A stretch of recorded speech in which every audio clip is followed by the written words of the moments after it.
Greetings and welcome to today's CFO Leadership Council program, The State of the CFO, Bullish and Building Back. Given the challenges you're all facing currently, we're especially honored that you have chosen to connect with us today.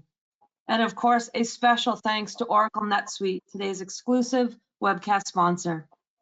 Oracle NetSuite provides a suite of cloud-based financials, ERP, HR, and omni-channel commerce software that runs the business for more than 22,000 companies and more than 200 countries. For more information, please visit netsuite.com. Our guest speakers today are Art Whitman, Editor, Brainyard, Oracle NetSuite, and Megan O'Brien, Finance and Business Editor, Brainyard, Oracle NetSuite. My name is Kristen Todd. I'm the Vice President of Marketing for the CFOLC, and I'll be facilitating today's session. Joining me today from the CFOLC team and working her magic behind the scenes is Katie Todd, Manager of Partner Relations. Just a little housekeeping before we get started. Your lines are muted so that there are no distractions. However, we encourage your questions throughout today's program. So type them in the question area in your dashboard and I'll ask them on your behalf. Today's program qualifies for 1 CPE credit. To qualify, you must be a current CFOLC member and answer all of the polling questions in today's program. In order to answer those polling questions, you must be logged in. If you've dialed in and need CPEs, please hang up and use the direct link provided to your registration. Also, at the end of today's program, you'll receive a quick 30-second survey, and we hope you'll complete, as we do love your feedback.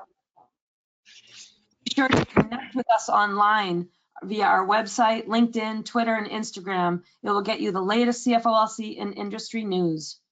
We have several programs coming up to close out our 2020 season. Registration is open. Check our full calendar at www.cfolc.com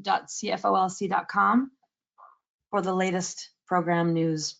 If you're not a current CFOLC member and are interested, we have several levels of membership.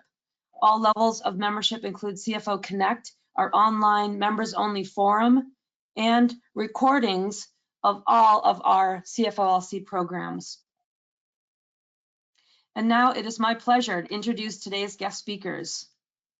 Art Whitman, Editor of Brainyard, Oracle NetSuite. Art is Editor of Brainyard. He's previously led content strategy across Informa USA tech brands, including Channel Partners, Channel Futures, Data Center Knowledge, Container World, Data Center World, IT Pro Today, IT Dev Connections, IoT and IoT World Series events, and was Director of Information Week Reports and Editor-in-Chief of Network Computing.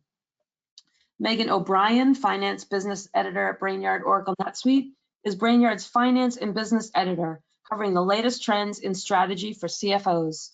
She's written extensively on executive topics as a former content creator for Deloitte's C-suite programs. Art and Megan, we are so grateful for your time with us today. You can take it from here. Okay, great. Thanks everybody for being here. So you heard a mention of Brainyard. You might not know what that is. It's an Oracle NetSuite site that's solely devoted to doing research, analyzing KPIs, and giving business advice. So if you're here today hoping to hear about NetSuite products, you won't be hearing about any of that from us. We're just here to offer some research. We do quarterly research, and Megan, if we can just move to the next slide.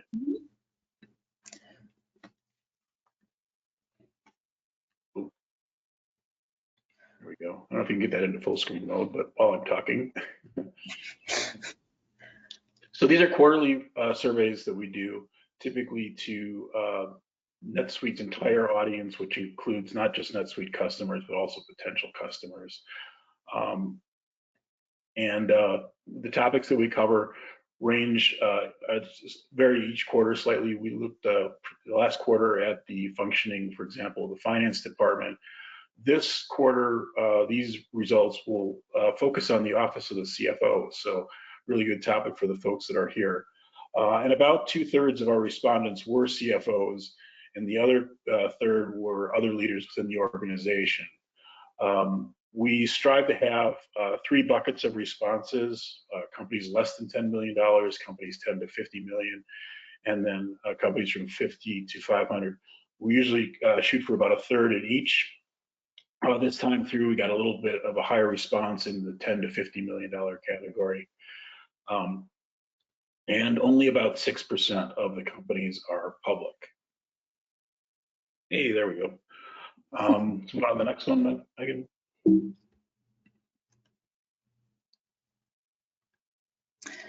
Perfect. Thanks for that introduction, Art.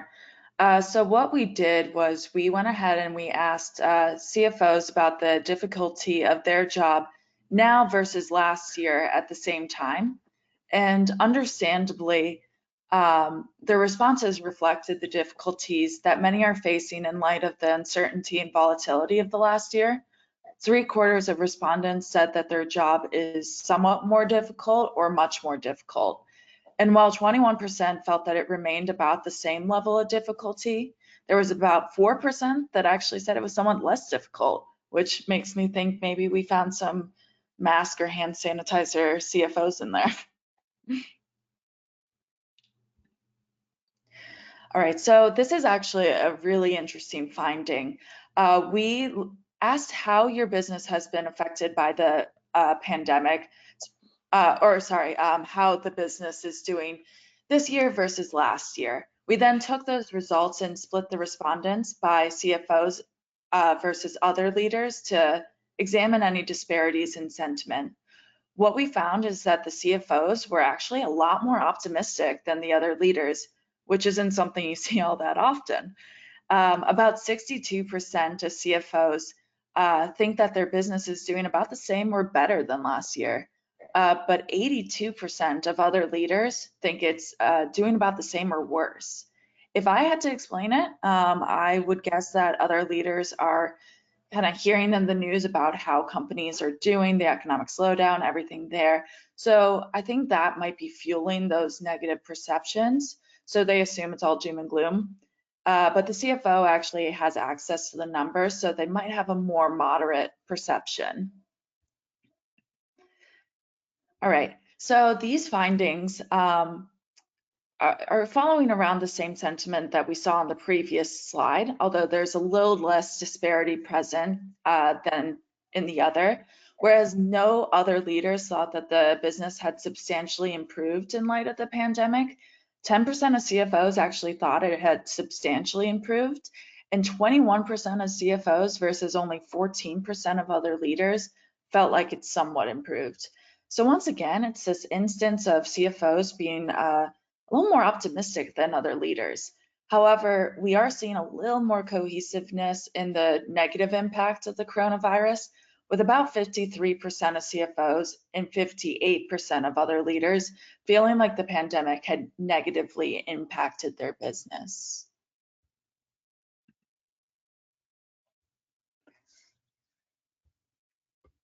I think we wanted a poll question just before this. Mm-hmm.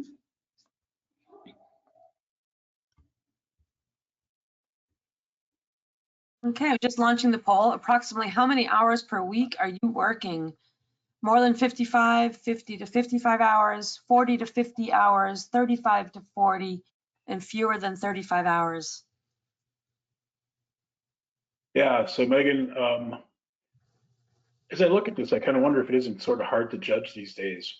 Working from home, if I measure the number of hours I'm sitting at my desk, it's probably in the 40 to 45 hour range.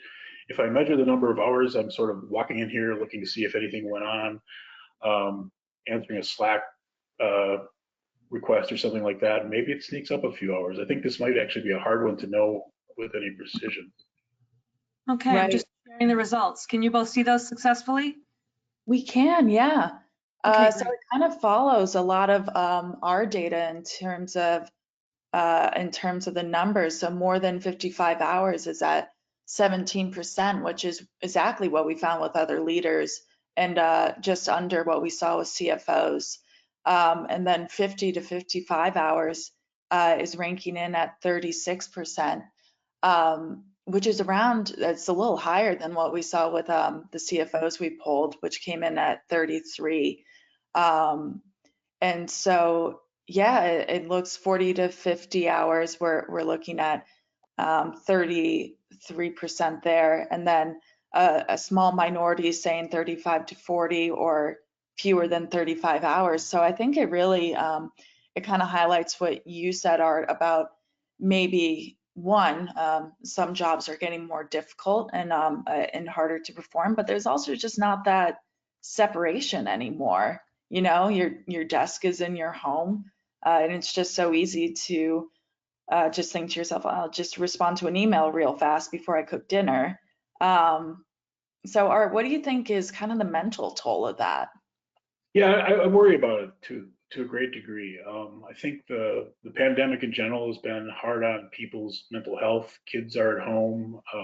People aren't able to go to work and associate with the people they're used to seeing.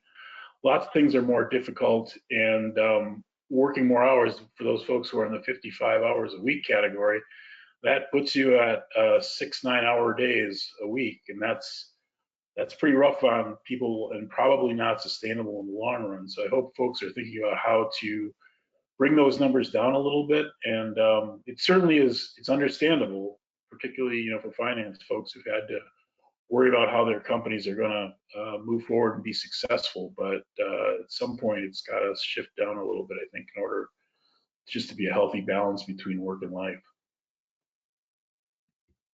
Mm-hmm.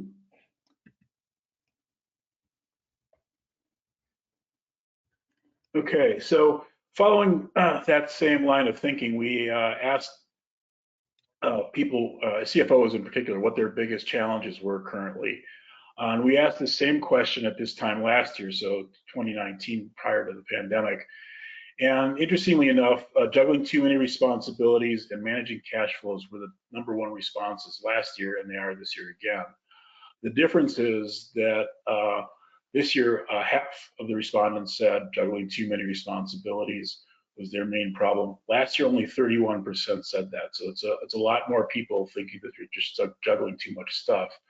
We're only showing the top 5 responses here, so there were a number of other responses that people could choose from, but these were the ones that got the big responses. 3 of the 5 were on the list last year.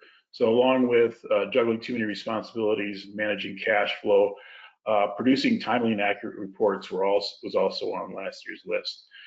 This year, we also have developing accurate financial scenarios, which we're going to see throughout this poll as being a challenge that finance leaders are facing. And new on the list, this high at least, is implementing tech for finance. And that's a top 5 thing. And we think that work at home mandates and move to e-commerce and just the changing nature of business has people thinking a lot about upgrading their finance technology. It's a great thing for NetSuite, but we didn't really ask because we wanted to know that. But it certainly is a trend and an important trend. Next slide, Megan.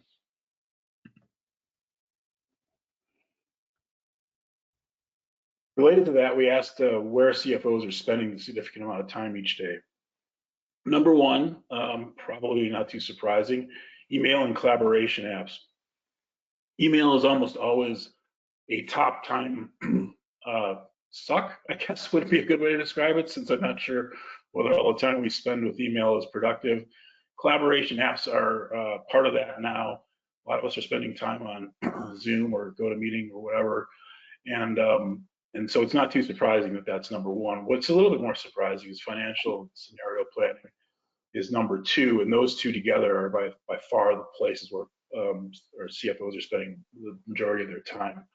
What surprises me is that meeting with the financial team is almost at the bottom of the list. In this case, these are all the options that we offer CFOs. So it's almost down there with a meeting with investors and creditors. It does make some sense when you're in existential planning, and that's going to take a lot of time meeting with other execs. However, either financial teams are really good at doing their job and don't need a lot of coaching from CFOs, or that may be a missed opportunity. I'm not sure which it is. And next. Okay. So use of technology, I'm sorry, how the pandemic has changed operating conditions. As you can see, there's a substantial change, but the biggest is in use of technology.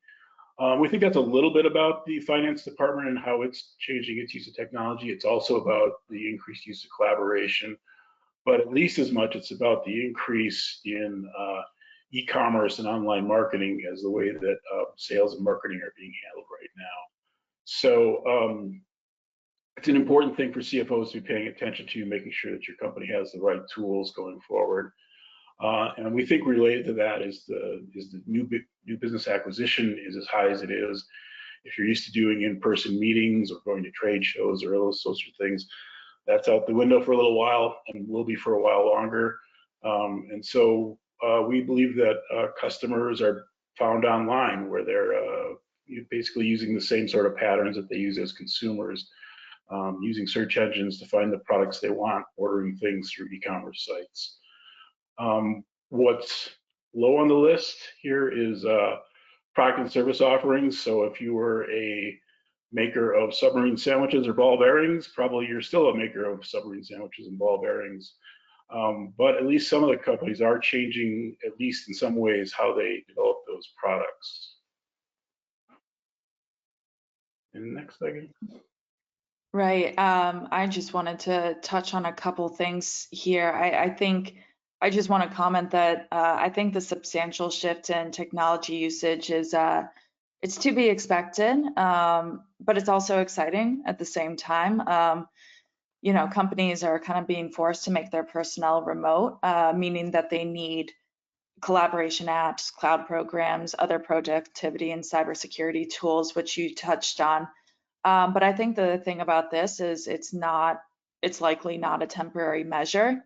As we've seen through our research, a lot of companies are losing money on office space right now with no end in sight. They're also realizing that a lot of employees like the flexibility and considering it would save them on real estate costs. A lot of companies are looking towards either going totally remote or in a hybrid model post-pandemic. We saw that with Microsoft's announcement of going towards hybrid, I think about 2 months ago. And you also have businesses that are used to doing things in person, and now they're having to adopt technologies that enable those things like e-commerce and digital payments. And it's just changed a lot about the business model from how we attract and retain customers, product demand, supply chains.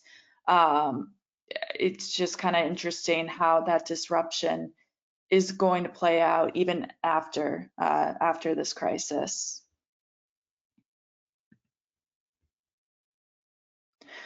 So as Art touched on, alluded to before, CFOs are spending a large amount of time on financial planning and analysis. 74% said that they had a significant focus on that, and 21% said that they had some focus. And it certainly was an important practice before, and definitely an area of attention. Our research shows that the pandemic has really highlighted it. With the unclear economic conditions and time horizons of the crisis, existing plans need to be revised, but the rapidly changing situation means that they keep needing to revise it. For instance, you know, you're revising based on the news that there's a potentially very successful vaccine. Now, with that uncertainty, that really understandably underscores this priority of bookkeeping and reporting, so the business knows that its financial situation when adjusting and planning for this environment. And we saw 75% of CFOs allotting some focus or significant focus there. The remaining focus areas also align with the reality of the current environment. IT focus is needed as companies adopt technology to adjust to remote work. Treasury and finance focus becomes imperative because either businesses are cash strapped to demand shifts or aware that that's a very possible situation. And since all these shifts affect both people and how operations and facilities conduct business, there's also that focus there. So I think before we move on, Megan, we have a poll question. Yes, we do. Thank you, Art. What's the top priority for your finance team? Forecasting and financial analysis, managing cash flow, managing accounts receivable, implementing new technology, or fixing damaged supply chains? Yeah, let me just see how this goes. We've had some research go on in just manufacturing, and damaged supply chains are their #2 concern right now. So it'll be interesting to see how the audience shapes up compared to that. Right, and I think it will be something I know I'm kind of interested to see is how supply chains pan out in the future. Are they going to look the same as pre-crisis? Are they going to look extremely different? Something that I've heard in interviews is kind of the idea of having multiple options, just in case one location goes down, there's another location there. Oops, I'm lost the just going to bring results. you the results. There we go. How do we do? All right. Pretty Forecasting and financial analysis comes out on top with almost half making that a top priority. And next is managing cash flow. I'll have to admit, Megan, I would have guessed those two might have been reversed, but that's a really good sign. It feels like people maybe have their cash flow issues better in hand, or maybe the people who had the time to be on this webinar have their cash flow situation in hand. But really interesting, and I guess the financial analysis is consistent with what we're seeing from our other poll results. I think so. And yeah, again, just highlighting that implementing new technology, it's not something that we typically think of as a top focus, especially maybe in an economic downturn, but people are realizing that they got to revamp their processes to be a little more digital in this world. So it's always cool to kind of see where people's priorities are.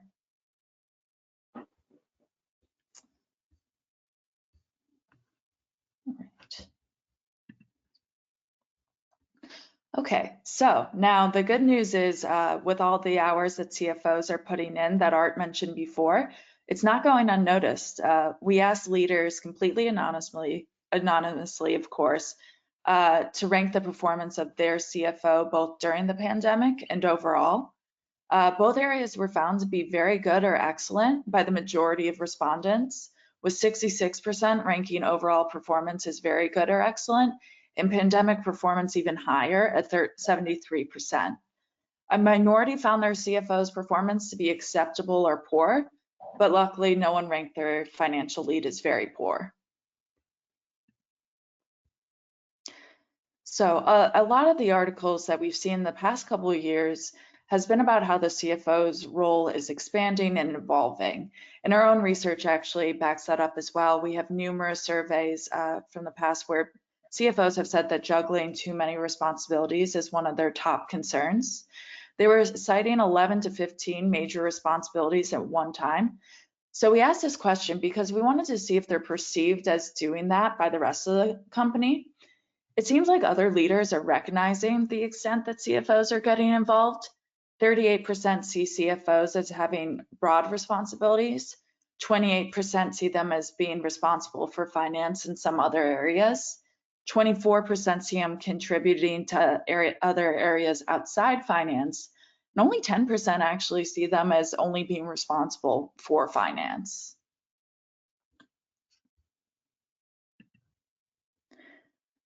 So kind of relating to our previous slide, we also asked other leaders to rate CFO proficiencies in certain skills. And I don't think that the perceptions are too surprising. Looking at the top ones, a CFO needs to know things like company's business, bookkeeping, accounting, financial, FP&A. Those are all like pretty much the job description. But like I said before, the CFO's role is really expanding in responsibilities, but also in influence. They're expected to know and play a role in things like technology, marketing, sales, and HR. And they're also expected to have a strong presence in the company, a really strong strategic presence, specifically being at that decision-making table, which is underlining that need for leadership and communication skills. As this role develops, these are areas that finance leaders may want to consider brushing up on a bit, Art, what do you think about this?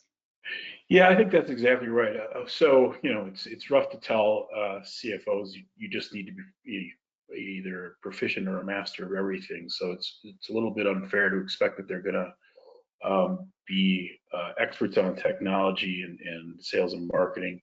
However, those are the areas where we're seeing companies really needing to make changes. So there's probably good justification brushing up on those.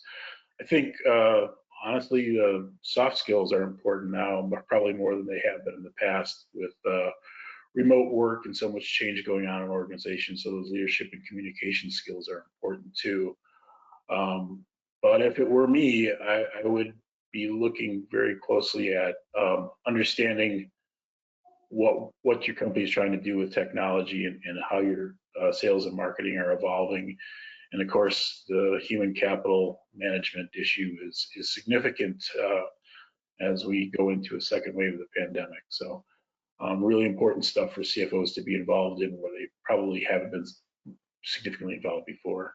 So before we go to the next slide, I think we have one more poll question. Is this? Yeah, we do. Mm-hmm.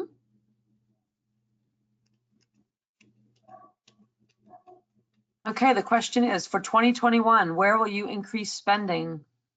Capital, payroll, marketing, sales, production, product support, or IT technology? Yeah.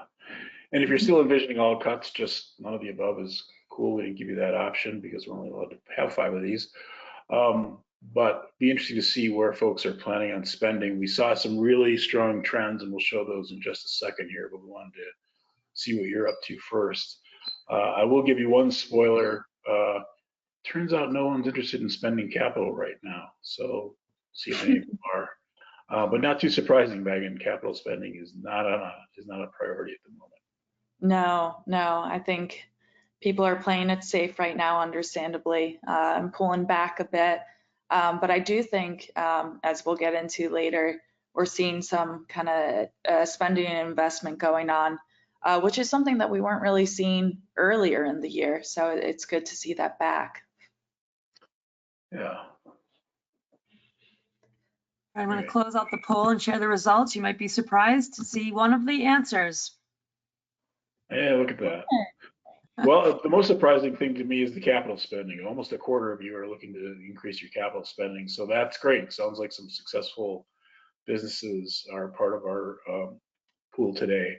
The not surprising one is that IT and technology is a place where almost half of you are looking to spend. You'll see in a second that that's consistent with what we're finding in our other poll results. And payroll and marketing also. Come back to the marketing quite a bit. It turns out in certain verticals, marketing is actually the main place where spending increase just because of the way customers are being found. And I think because some customers were lost in this pandemic, which is unfortunate, but in manufacturing in particular, marketing was the biggest place where folks look to increase spend. So let's go back and see what the poll found. We have a few more options in the poll that are broken out. It's our survey. So Art, did you want me to take the next poll or hide this? No, I'm sorry. No, That's switch okay. back to Megan, please. Oh, okay. Absolutely. Sorry about that. No problem. Should have been more clear about that. Back on track. Okay, No, so I appreciate it. Here's a rather complicated chart, but what it shows is the same question being asked quarter over quarter about spending plans. The blue lines here indicate where folks planned on spending for this year last December. And as you can see, those are pretty good times compared to what we're living through. And so most everybody had envisioned pretty good spending increases. The scale on this chart's a little hard to understand, so I'll explain it. A 1.0 would mean that virtually everybody among the respondents had indicated at least a minor increase in spending. It could go as high as 2.0, which would mean that everybody said they were going to do a significant increase. So that would almost never happen. I'm sure it would never happen. So 1.0 is an indication of really strong spending. And what you saw is back last year, payroll we were seeing some upward wage pressure and also some problems with skills gaps. Marketing and sales were also high on spending. And of course, you'll see that as we got into the spring, pretty much all of that spending went down. And it was both CFOs and other business leaders were anticipating cuts across the board. Interesting that even then, technology was the place where they looked to cut least. And as we went through the summer, there's been some recovery as people sort of understood the pandemic more and understood how to maintain their business.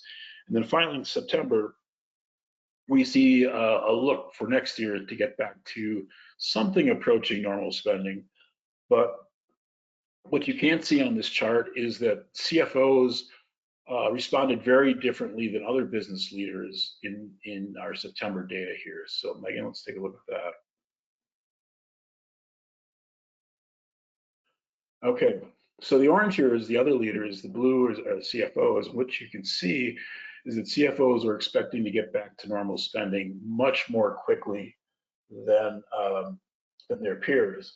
And as a matter of fact, so much so that we think that it's a dangerous thing that there's this much disconnect. Now, it could be that, as you saw earlier when Megan was showing how CFOs are perceiving the success of their business, we just had more successful companies in the poll. So we did control for that. I don't have a chart that shows it, but what I can tell you is the CFOs are still much more interested in increasing spending.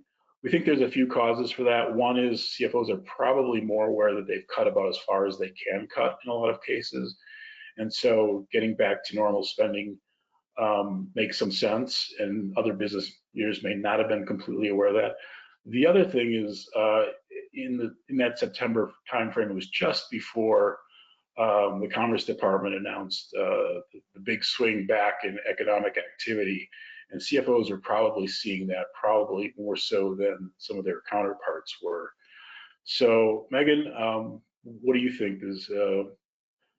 Looks like CFOs are sort of disconnected, or at least in the aggregate are disconnected. Hopefully that's not happening within companies. Yeah, I think it's a bit of a disconnect, and it could be attributed to a lot of things. I think especially in a remote world, sometimes we run the risk of not being overly communicative and getting input from our other leaders and colleagues in the organization. So I think something that I've actually been writing about currently is the fact that, and we highlighted this before, that CFOs are expected to be a much more strategic, communicative presence now. And so I think what they really need to start looking to is increasing those touch points with other leaders, whether it be in person, over the phone, email, whatever it might be, to really make sure that everyone's aligned on the business performance and objectives, and also get an idea of where everyone else is at in terms of their objectives, their goals, to make sure that the business really isn't operating in a disjointed fashion.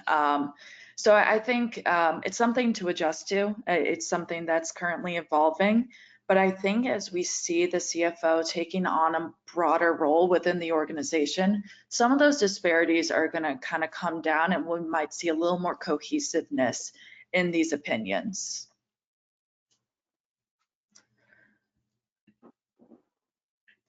Okay, so when you look at the top priorities for the finance team as it's evolved through the pandemic, with winter 2019 serving as a baseline, I think that the story that we're seeing with this is that CFOs are realizing that they've kind of already identified the needed areas for savings in spring 2020 and summer 2020, and now they're looking towards using that money to find strategic areas for reinvestment.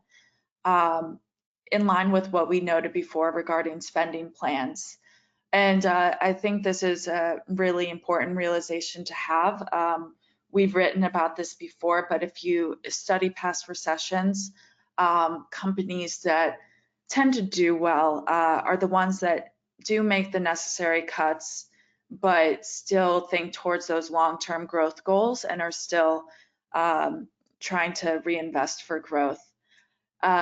Additionally, using data more effectively and producing better reporting and KPIs stayed relatively consistent other than the dip in reporting and KPIs in spring 2020, which understandably, I think they had other things on their mind then. And so I think we're going to continue to see that emphasis on data reporting and KPIs going forward. So again, we're looking at the CFO versus other leaders to see where the perceptions are. And I do think there is a good amount of consistency between the CFOs and other leaders when it comes to top priorities for the finance team, particularly around using data more effectively. I think the biggest discrepancies to note are identifying areas for savings and producing better reporting and KPIs. In regards to the first, I think the same mentality comes into play, where other leaders are a little more negative and thinking further cuts need to be made, whereas the CFOs are a little more optimistic and might be thinking, all right, we already made all these cuts. It's time to start spending again to make sure we don't lose too much growth or progress. In terms of producing better reporting and KPIs, I think that might just be something that finance very much realizes the importance of and their role in it, whereas other leaders might not realize how much of a role it plays right now.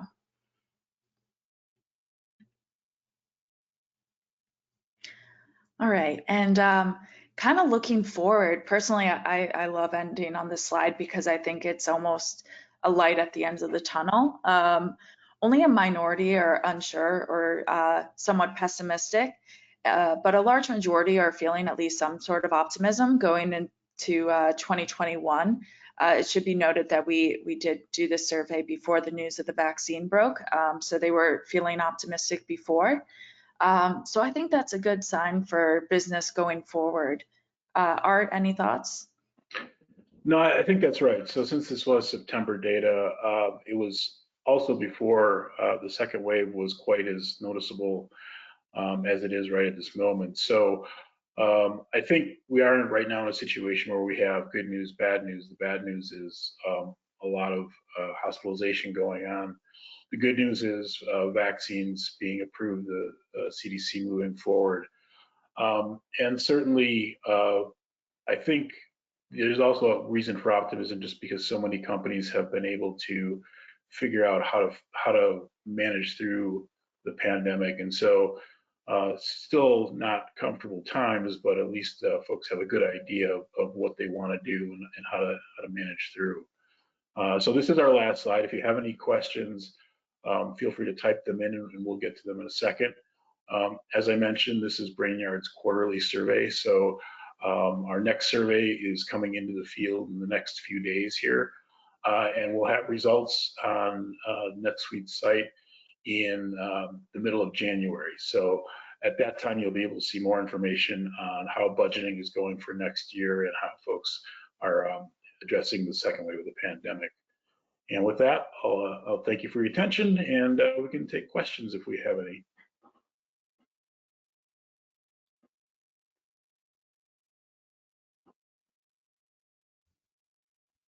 I have one, Art, for you. Moving forward, how do you think the finance department will continue to evolve and expand? Yeah, that's a really good question because I think the role of finance has changed substantially and become more strategic just because the financial health of companies has been a paramount concern over the year. In many of our surveys, what we've found in the past is that as companies get larger, as they move from, say, $10 million to larger annual revenues, the finance department tends to become less strategic. And it's just by the nature of the job where the complexity of what finance has to do increases, and therefore they're spending a lot of time worrying about that. My thinking is that smart finance departments will maintain the financial planning and analysis and scenario planning that they're doing and continue to be an active voice in managing the company and offering strategic direction and really being the source of some strategic direction as opposed to just analyzing whether somebody else's strategies are going to work and how well they're going to work.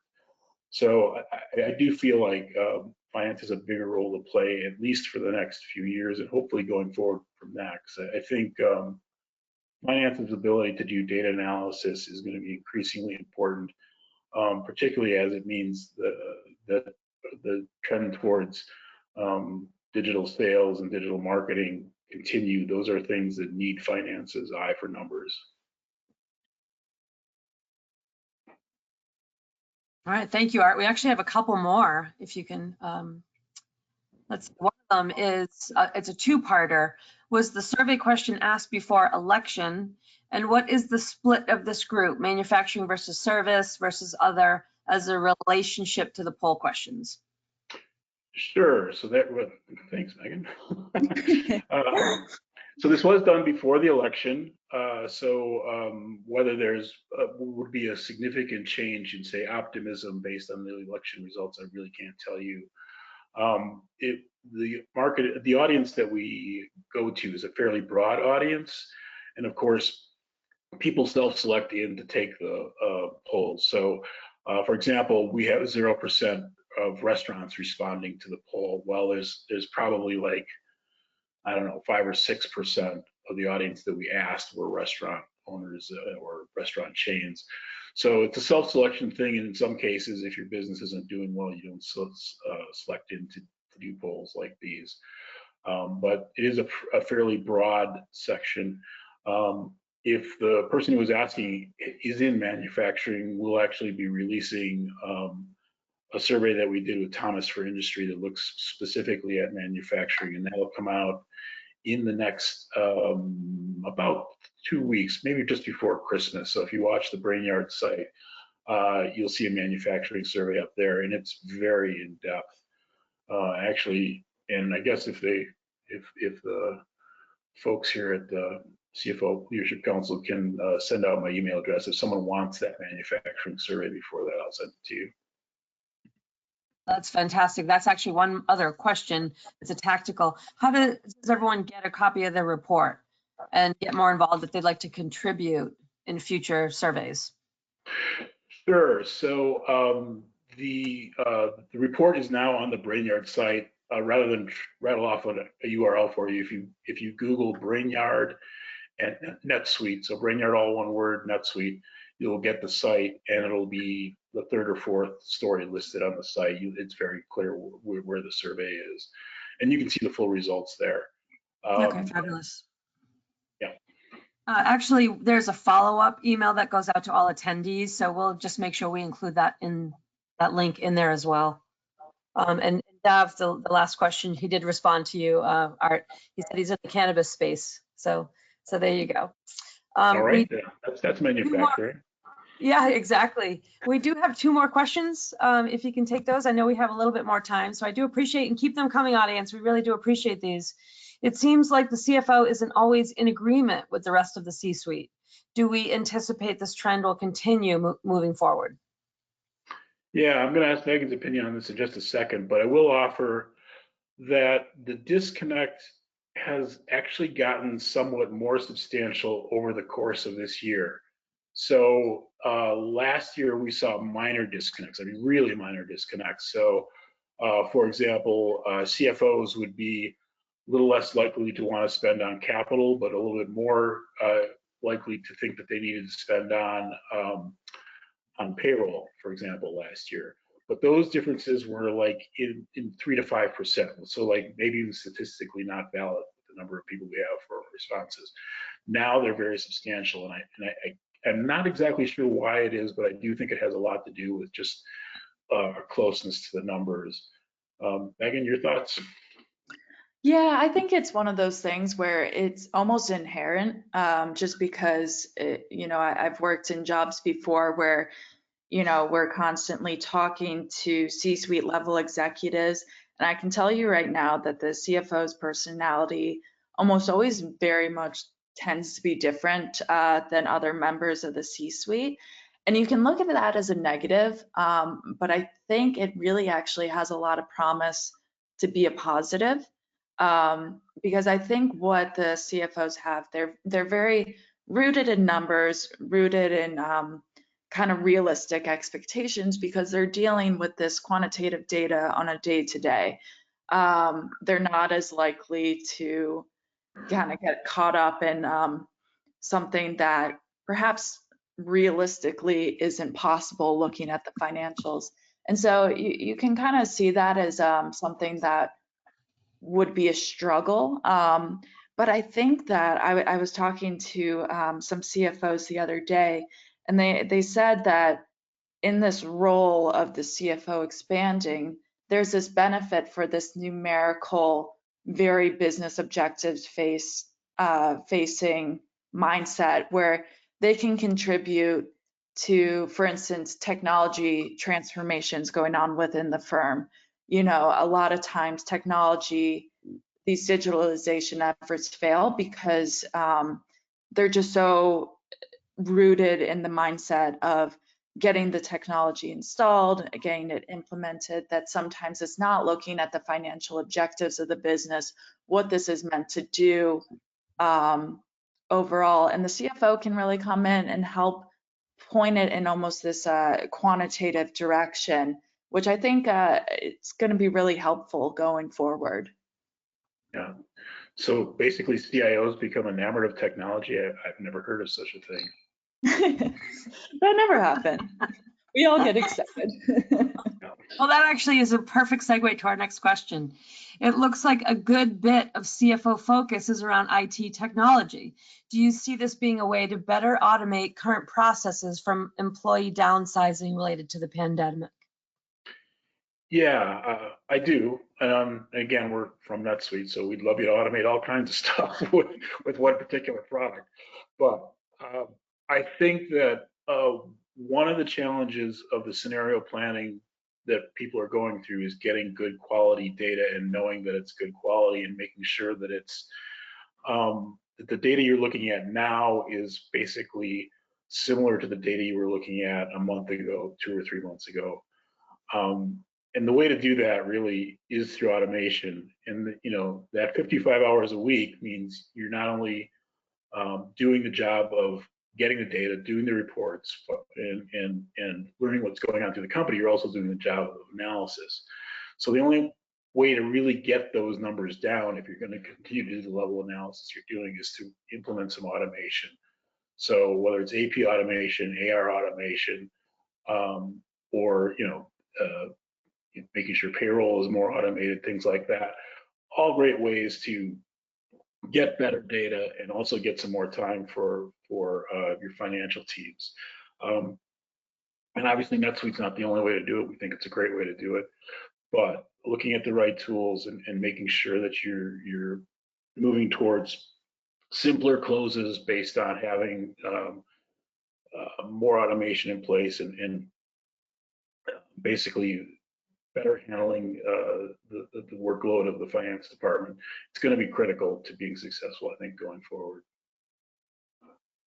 And I would, just to piggyback off that, I think it's something that it was on the CFO's radar before. You know, technology can make things easier. It could make our closes more efficient, and it's going to make our team better able to work from wherever they are. But when things are working, you know, it's less of a priority to fix it. If it's broke, I mean, if it's not broke, don't fix it. But I think that, you know, as we saw, the pandemic really overhauled everything. All of a sudden, finance teams are going remote. All of a sudden, they're not having that in-person collaboration that they're used to. They can't just, you know, have their like little paper file of numbers. It's just not going to work anymore. So I think it was something that really got pushed to the forefront, the importance of automating and having that data, partially because this environment requires you to be quick and have a lot of good data and work quickly off of that, but also just because, you know, the environment is that they're not together anymore. So it's really forcing that transformation to happen at a very quick pace. Yeah, and we talked a little bit before about how much of a struggle it is for many companies that are dealing with supply chains that are being stretched by current conditions. If you're part of a supply chain, obviously one of the best ways you can help your customers is by letting them know exactly what inventory you have on hand, wherever that inventory is.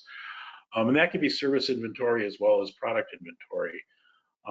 You're not going to know that without having some automation in place to know what's on store shelves or what's in warehouses or what's going to be coming. So I think what's happening is our consumer mentality. We go to shopping sites like Walmart and Amazon, and we see what inventory they have on stock and how long it's going to take to ship. Your customers are going to expect that kind of thing. So if you can't deliver it, it just will put you at a disadvantage, I think. So those are some of the key goals that folks are looking to get at with their adoption of technology. That's perfect. Thank you. I am going to just launch our last poll just for CPE. It is a general question, not so much a part of the conversation, but answer that at your free will. I'd appreciate that. And then I'll ask the last question that we received, if that's okay with the both of you. Sounds good. That is near and dear to my heart, because I keep my marketing hat on. I wear it proud. It seems like marketing is coming up a lot in research. Any thoughts on how the focus on marketing and sales will evolve into 2021? Yeah, I think in a lot of cases, many companies, not all, had a marketing approach that's well, everybody has a marketing approach that's evolutionary, right? It changes slowly as evolution does. It's not revolutionary. And so you may have held events where you brought people in, and that was part of your marketing. You may have gone to trade shows. You may have done direct mail campaigns. Now your direct mail may be going to an empty cubicle somewhere.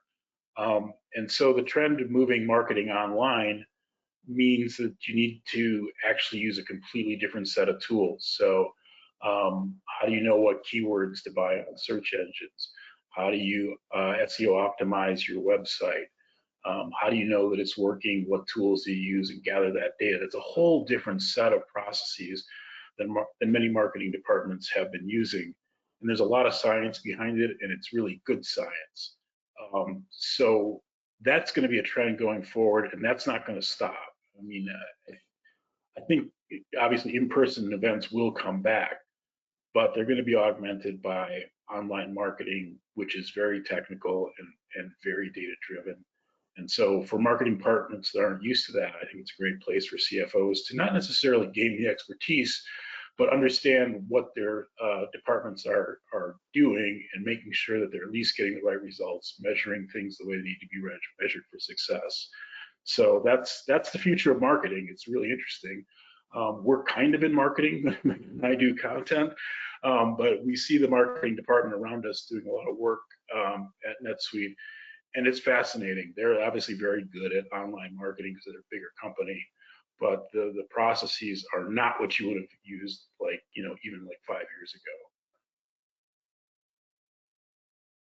ago. And I think CFOs, I think good CFOs really want to make sure that they understand where their investment is going. So I think it made a lot more sense, marketing in the past would say, hey, we're having an in-person event, we're going to have 50 people there, this many are clients. And it was like, okay, sign the check, ready to go. But now we're going into kind of new territory where it's saying, we're going to do some SEO optimization. And so CFOs, I think, good involved CFOs really want to understand, okay, what am I writing a check for? What are the determinants of success? What are we getting out of this as a company? So I think it's also seen kind of this peak of attention because, like Art said, it is shifting. And so I think a good finance team is going to want to work with marketing and sales to understand what the investment is and make sure that the money is going to something that is going to be effective and a value add for the company. Yeah.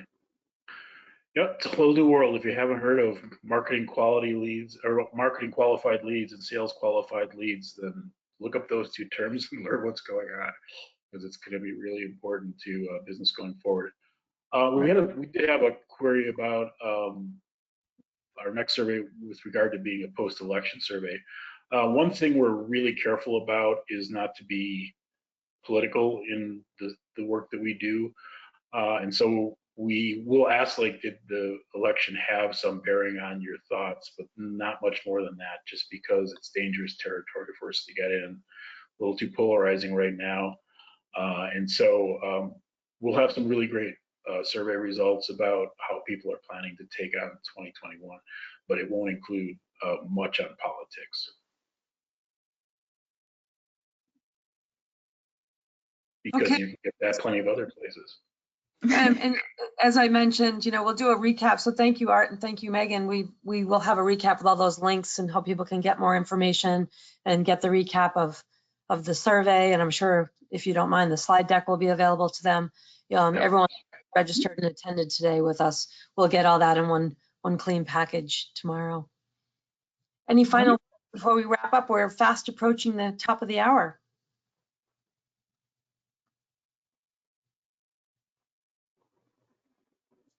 We do have one final question, then we can sort of wrap up. Impacts, taxes, and regulations, and Fed chair. Manuel. Not quite sure what that question is, Manuel, but certainly if you want to put more information in there, we can get that to Art and Megan to answer at a later date. Yeah, and we do have some information on Brainyard regarding regulations. If you're talking about FASB regulations, stuff like ASC 606 and 812 and a few others, and how they're impacting accounting rules. There's also a few stories on there about how PPP repayment will go and concerns about that. So we do have some information on that. It's, as you know, if you've been watching, it's an evolving thing. So it changes constantly, and we're doing our best to keep up with it, as I'm sure you are. All right, well, we will just wrap things up. I want to thank you both so very much. Thank you so much for joining us today. These were timely insights indeed. And again, a special thank you to Oracle NetSuite for your continued sponsorship. We would love to see you continue the conversation. So as you can see, their emails are on here. I'll look for the wrap up tomorrow. We do hope you all received some valuable info during your time with us. This concludes today's program. Stay well and stay connected.